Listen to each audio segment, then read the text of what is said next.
আসসালামু আলাইকুম, বিসমিল্লাহির রহমানির রহিম।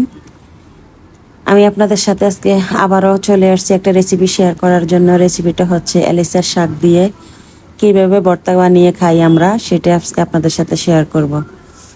তা আমি এখানে এলিসার শাকটা নিয়েছি কই থেকে, আমি এক জায়গায় বেড়াইতে গেছি, ওইখান থেকে তাদের ঘরের পাশ থেকে আমি এক মুঠো শাক উঠিয়ে নিয়ে আসছি। শাকগুলো দেখতে এত সুন্দর ছিল, খুবই লোভ লাগছিল, তারপর আমি উঠিয়ে নিয়ে আসছি।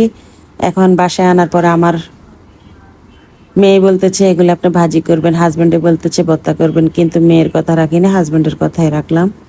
আমি সুন্দর করে ধুয়ে পরিষ্কার করে এগুলা আমি সিদ্ধ করতে বসিয়ে দিয়েছি। তো এখন আমি সিদ্ধ করতে বসিয়ে দিয়েছি, হালকা একটু লবণ দিয়ে দিয়েছি, সিদ্ধ করে নেব।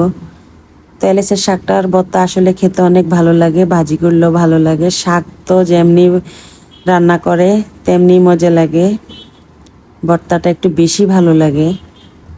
তা আমি এখানে মাছগুলো ভাজি করে নিয়েছি, ভিডিওটা স্কিপ হয়ে গিয়েছে। এই যে শাকগুলো আমি সিদ্ধ করে নিয়েছি, কোনো তেল দিই নেই, এমনি সিদ্ধ করে নিয়েছি। মরিচগুলো আমি সিদ্ধ করে নিয়েছি। মাছগুলোর এখন কাঁটা ছাড়িয়ে নিব, তারপরে ভর্তার জন্য প্রস্তুতি। যাই হোক, এখন বাটাবাটির পালা।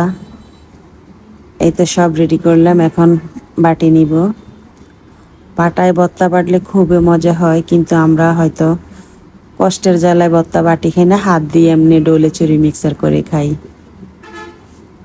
ভিডিওটা আমি কিন্তু দিনে সব কিছু তৈরি করছি, রাত্রে আমি ভর্তা বানাইতে আসছি। দিনে খাবার সময় একদম পুড়িয়ে গেছে, তো দুপুরের খাবারটা আর ভর্তাটা আর খাওয়া হলো না। রাত্রে বানাই একদম আবারও গরম গরম ভাত দিয়ে খেয়ে নিলাম। ভর্তাটা অসাধারণ একটা মজা হয়েছে। তো এরকম ভর্তা কে কে পছন্দ করেন? ভর্তাটার মধ্যে বেশি করে পেঁয়াজ দিলে খুবই ভালো লাগে। তো আমি এখানে বড় বড় 3টা পেঁয়াজ দিয়েছি। এখন পেঁয়াজের সাথে একটু লবণ দিয়ে দিলে পেঁয়াজগুলো ভালো করে তাড়াতাড়ি করে পিষে নেওয়া যায়, কষ্ট হয় না। এই তো আমার ভর্তা বাটা মোটামুটি শেষ হয়ে গেছে। কি যে লোভ লাগতেছে না, বিশ্বাস করার। খাইছি আমি 2 দিন আগে ভিডিও, এখন এডিট করতে আসি, ভর্তাটা দেখে মন চাইতেছে এখন আবার খাই ফেলাই। খুবই মজা হয়েছে ভর্তাটা। তো বড় ভিডিওটা কারো যদি ভালো লেগে থাকে বিন্দু মাত্র, তাহলে শেয়ার করে দিবেন, ফলো দিয়ে পাশে থাকবেন, কমেন্ট করে ভুল ত্রুটি বলতে পারেন।